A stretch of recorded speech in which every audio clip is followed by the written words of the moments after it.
ആലപ്പുഴ കളർകോട് അപകടത്തിന്റെ നടുക്കത്തിൽ നിന്ന് നാട് മുക്തമായിട്ടില്ല. 5 മെഡിക്കൽ വിദ്യാർത്ഥികൾക്ക് ജീവൻ നഷ്ടപ്പെട്ട അപകടത്തിൽ പ്രധാന വില്ലൻ കാലപ്പഴക്കം ചെന്ന വാടക വണ്ടിയായിരുന്നു. ആന്റിലോക്ക് സംവിധാനവും എയർബാഗും ഇല്ലാത്ത 14 വർഷം പഴക്കമുള്ള കാറിലാണ് 11 പേർ സഞ്ചരിച്ചത്. പരമ്പരാഗത ടാക്സി ഡ്രൈവർമാരുടെ വയറ്റത്തടിക്കുകയും നിരത്തുകളിൽ ഇങ്ങനെ അപകടങ്ങൾ പതിവാക്കുകയുമാണ് ഇത്തരം കള്ള ടാക്സികൾ.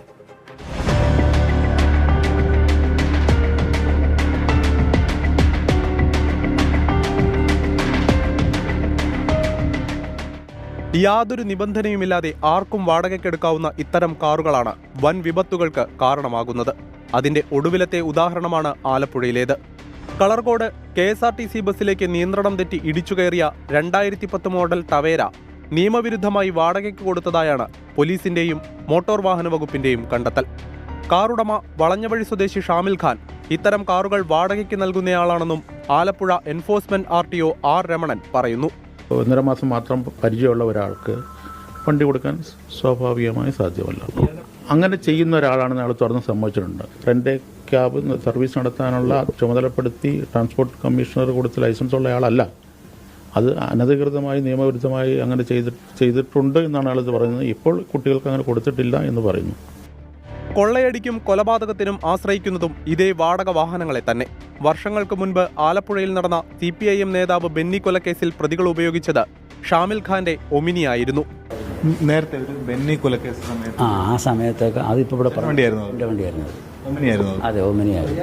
അത് എൻ്റെ വീടിൻ്റെ അയൽവക്കത്തുള്ള ഒരാൾ വിവാഹത്തിന് പോകണമെന്ന് പറഞ്ഞെടുത്തുകൊണ്ട് പോയതാണ്. നടപടിയിലുണ്ടായിരുന്നു. അന്ന് എനിക്ക് ഞാൻ ഒരു കല്യാണത്തിന് പോകാനായിട്ട് എൻ്റെ വീടിൻ്റെ അയൽവക്കത്തുള്ളവരെന്ന് വെച്ച് വണ്ടി കൊടുത്തു. അവർ കൈമറിഞ്ഞ് വേറെ കൊടുത്തു. ബെന്നി വധക്കേസിൽ പെട്ടതാണ്. നിങ്ങളറിയാതെ വാഹനം കൊടുത്തു. അതെ. ആലപ്പുഴയിൽ BJP നേതാവ് രഞ്ജിത്ത് ശ്രീനിവാസൻ വധക്കേസിലും SDPI നേതാവ് ഷാൻ വധക്കേസിലും പ്രതികൾ ഉപയോഗിച്ചത് വാടക വണ്ടികൾ തന്നെ. ഇങ്ങനെ ലൈസൻസോ ടാക്സി പെർമിറ്റോ മറ്റു മതിയായ രേഖകളോ ഇല്ലാതെ നിയമവിരുദ്ധമായി ഓടുന്ന റെന്റേ കാറുകളുടെ ആധിപത്യമാണ് നിരത്തുകളിൽ. ഇത്തരം കള്ള ടാക്സികളുടെ പെരുപ്പം പരമ്പരാഗത ടാക്സി ഡ്രൈവർമാരുടെ തൊഴിലും ഇല്ലാതാക്കുന്നു.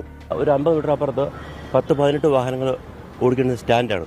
അവിടെ ഒരു വണ്ടി ഒരു സ്റ്റാൻഡ് വരാറില്ല. കാരണം ഓട്ടങ്ങളില്ല. ഞങ്ങളൊക്കെ മാസം 4-5 ഓട്ടങ്ങൾ ഓടിയാലായി.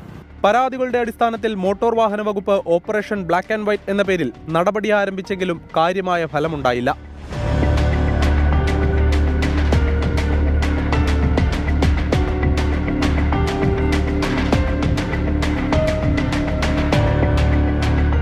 ടാക്സി ഡ്രൈവർമാരുടെ തൊഴിലിന് ഏറ്റവും വലിയ വെല്ലുവിളിയായി മാറിയ ഇത്തരം കള്ള ടാക്സികൾ വലിയ തോതിലുള്ള നഷ്ടമാണ് ഈ മേഖലയിൽ വരുത്തിവെക്കുന്നത്.